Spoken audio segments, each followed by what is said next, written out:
تو رشتہ داری جوڑنا پاکیزگی ہے، توڑنا گندگی۔ رشتے میں سب سے پہلے ماں باپ اور بیوی بھی آتی ہے اس میں، اتفاق کی بات ہے، حسن اتفاق دیکھیں آپ، یعنی بیگم سے محبت کا اظہار کرنا بھی کیا ہے،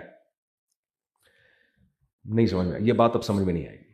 ہوتا یہ ہے کہ آج کل جب تک شادی نہ ہو تو رومانس ہی رومانس سے بھری ہوئی لائف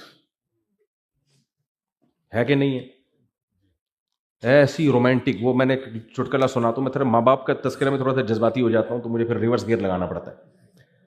ایک نے نقشہ کھینچا کہ شادی سے پہلے کی زندگی اور شادی کے بعد کی زندگی۔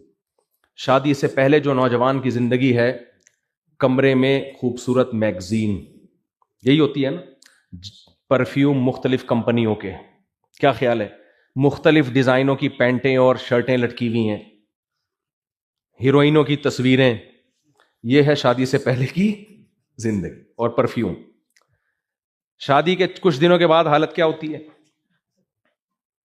پرفیوم کی جگہ بنفشہ شہتوت، کھانسی کا شربت، استو خدوس سر سے جمع ہوا نزلہ نکالنے کے لیے یہ آ جاتا ہے، اور جو میگزین تھا اس کی جگہ کتاب موت کا منظر۔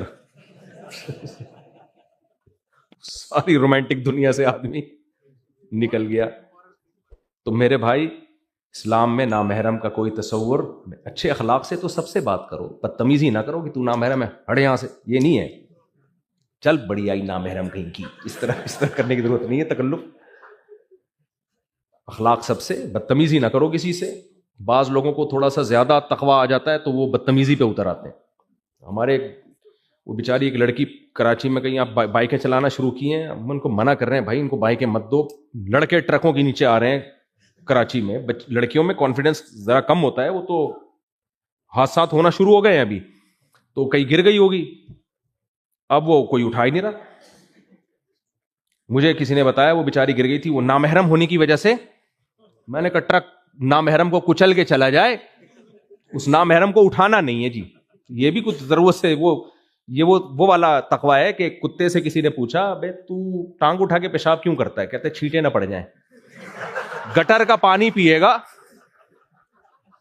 گٹر کا پانی پیے گا، اس سے اس کی تقوی خراب نہیں ہوتا، پیشاب جب کرے گا ٹانگ اٹھا کے چھینٹیں نہ پڑ جائیں۔ اتنی طہارت کا اہتمام دیکھو، آپ سارا دن گٹر کے پانی میں بیٹھا رہے گا وہ، تو یہ کچھ لوگوں کا اس ٹائپ کا تقوی ہوتا ہے۔ خیر، تو میرے بھائی نامحرم نہیں، بیوی سے اخلاق سے بات کرنا کیا ہے؟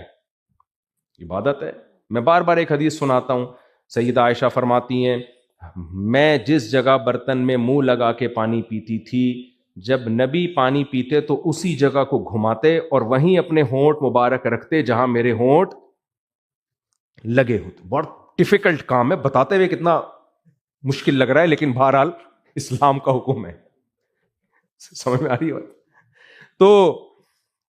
تو یہ بیوی ہے یار، اللہ نے تمہارے لیے بیوی بنائی ہے نا، تم ادھر ادھر کیوں فری ہو رہے ہو انٹیوں سے، ہاں سالیوں سے فری ہو رہے ہو؟ سالی کا پردہ ہے میرے بھائی، سالی کو چاہیے آپ سے پردہ کرے، وہ بھابھی کو چاہیے آپ سے پردہ کرے۔ اسلام میں نامحرم کا مطلب نامحرم ہے، اور پردہ عورت پہ فرض ہوتا ہے، مرد پہ نہیں ہوتا۔ عورت کو چاہیے کہ وہ پردہ کرے مردوں سے، بھابھی ہے تو دیور سے پردہ کرے، جیٹ سے پردہ کرے۔